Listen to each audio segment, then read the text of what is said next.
Also developing tonight, a police shooting in New Britain where officers shot and killed a 20-year-old and injured 2 teens has been ruled justified. Now, earlier tonight, we showed you this dashcam video of the encounter, and tonight the victim's family is reacting. Channel 3 Eyewitness News reporter Matthew Campbell is live from where it happened in New Britain. Matthew, what are they saying tonight? Well, Mark, the violence unfolded right here on Chapman Court as police were investigating a string of carjackings in the area. Now, you're going to see all of this unfold in just a moment, but the parents of the suspects, they saw the video that you're about to see, and they say this violence was excessive.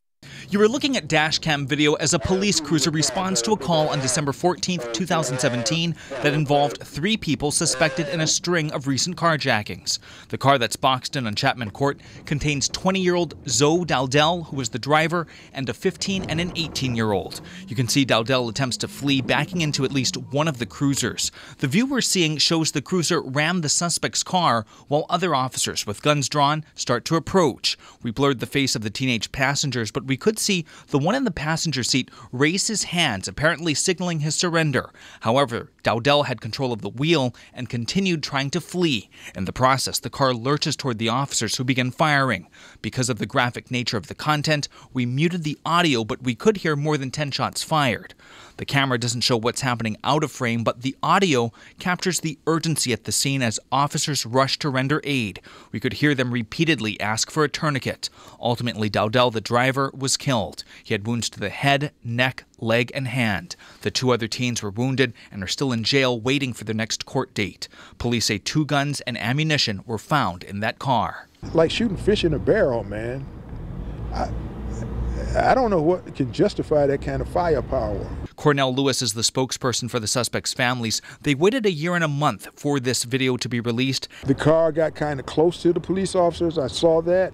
But there were a lot of bullets fired into that car.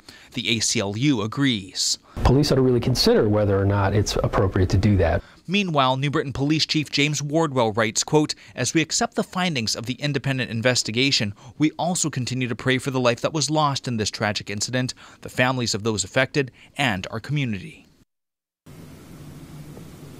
Now, there have been times where families learn about the state's decision before it's released publicly. That did not happen here today, and some families, they are not happy about that.